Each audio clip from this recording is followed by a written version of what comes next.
ঘটনা গবেষণা করলে জিনিসটা এরকমই বেরিয়ে আসবে।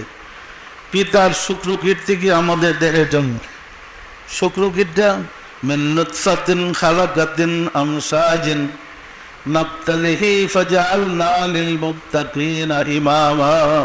প্রথমটি ছিল একটা শুক্রকীট। শুক্রকীটে কি বিভিন্ন প্রাণ আছে? আছে এটা নাই?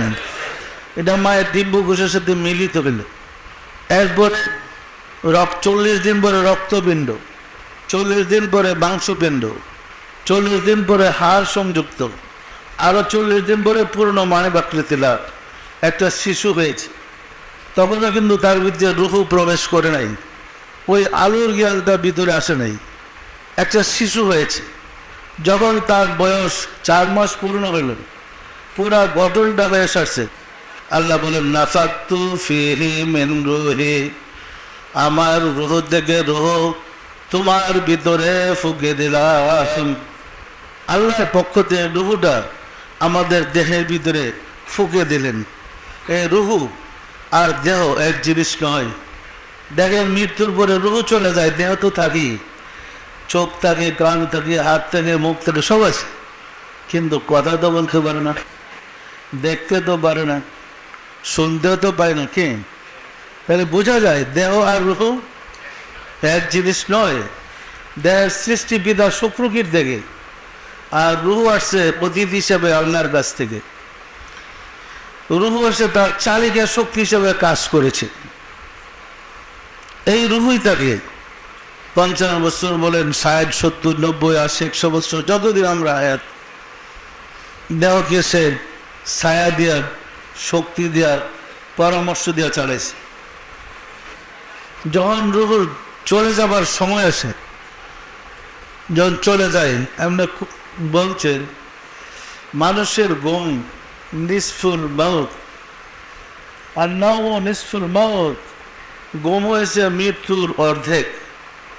মানুষ যখন ঘুমিয়ে পড়ে, তখন প্রাণবায়ুটা, রুহুটা সোজা আল্লাহর কাছে চলে যায়। তাহলে বলতে পারেন মানুষটা বাঁচে কেমনি? তার মধ্যে নষ্ট আছি, নষ্ট আমাদের থাকে, দেহের মাঝে নষ্ট থাকে না, থাকে না, নষ্ট আছি। ওটা বেরবে আল্লাহর কাছে চলে যায়।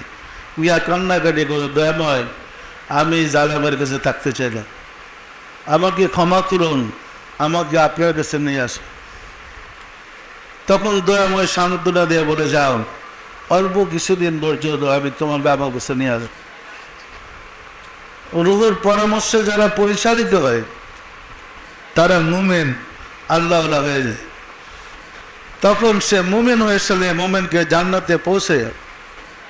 ওই রুহু খুশিতে নাচতে থাকি আল্লাহর কাছে মিশার জন্য। আমি তোমার কাছ থেকে গিয়েছিলাম, আমি বিজয়ের বেশে ফিরে আসছি, আবার তোমার কাছে আমি চলে যাব। পরিষ্কার না? পরিষ্কার না? এরও কিন্তু যাবে, যেটা আপনার ভিতরে আছে। আল্লাহ শুধু রুহুকে দেখে জিজ্ঞাসা করবেন, এই লোকটা দুনিয়াতে কি কি কাজ করছে, আমি আপনি কি কর্ম করেছি, আমাদের রুহু জানেন না জানে না? আর সাক্ষী লাগবে? আর সাক্ষীর দরকার আছে? উনাদের মাঝে সমস্ত রেকর্ড আছে না? আছে না নাই?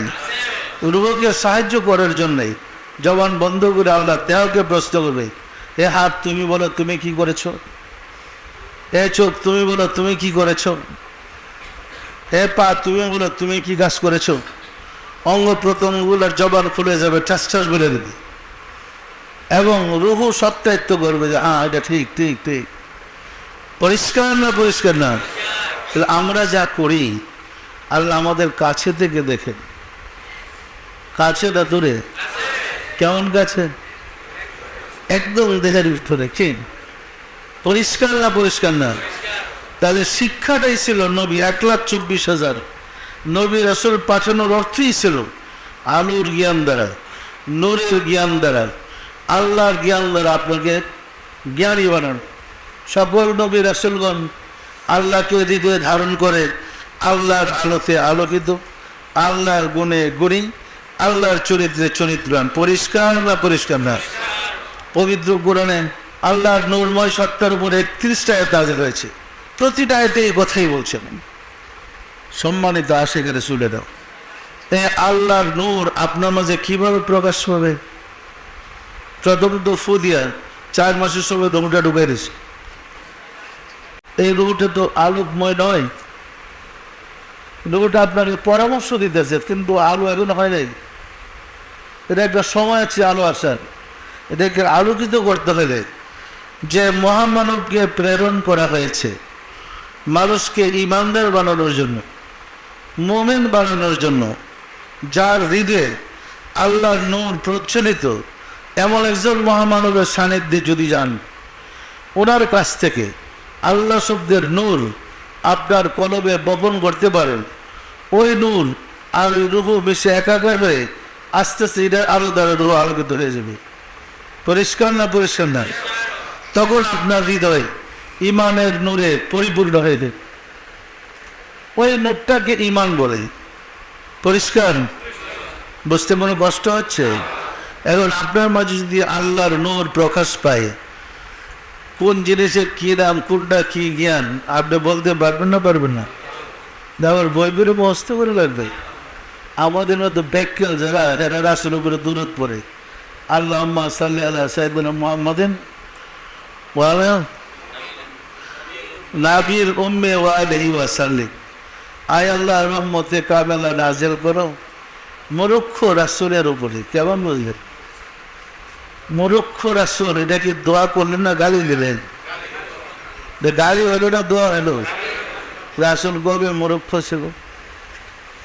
উনি বলেন বইস্তু মুআল্লিমান, আমি শিক্ষক রূপে প্রেরিত হয়েছি। যিনি শিক্ষক রূপে জন্ম নিলেন উনি মরক্ষ কবে ছিলেন? আমরা অধিক সওয়াবের জন্য মাদ্রাসায় পড়ছি, আমরাও দোয়া করছেন অধিক সওয়াবের আশায় এই দোয়াটা পড়ি। কি সওয়াব দোয়াটা? আল্লাহুম্মা সাল্লি আলা সাইয়্যিদিনা মুহাম্মাদিন ওয়া আলা নাবিয়িল উম্মি ওয়া আলিহি ওয়া সাল্লিম। আয় আল্লাহ রহমতে কামনা নাযিল করো হযরত মুহাম্মদ সাল্লাল্লাহু আলাইহি ওয়াসাল্লামের উপরে, যিনি মরক্ষ নবী। তাহলে আপনি মরক্ষ নবী বলতেছেন? যিনি আল্লাহকে ধারণ করে বসেছেন তাকে মরক্ষ বললেন? আপনার বাড়ি গিয়ারিও এই মুসলমানদের কবলে দুর্গতি দোয়া করতে গিয়ে গজবে পড়তেছে। ইহার দোয়া না গালি, এটাও বুঝবার ক্ষমতা নাই। পরিষ্কার না পরিষ্কার না? আমার কথা বেশ বুঝ লাগে আপনাদের?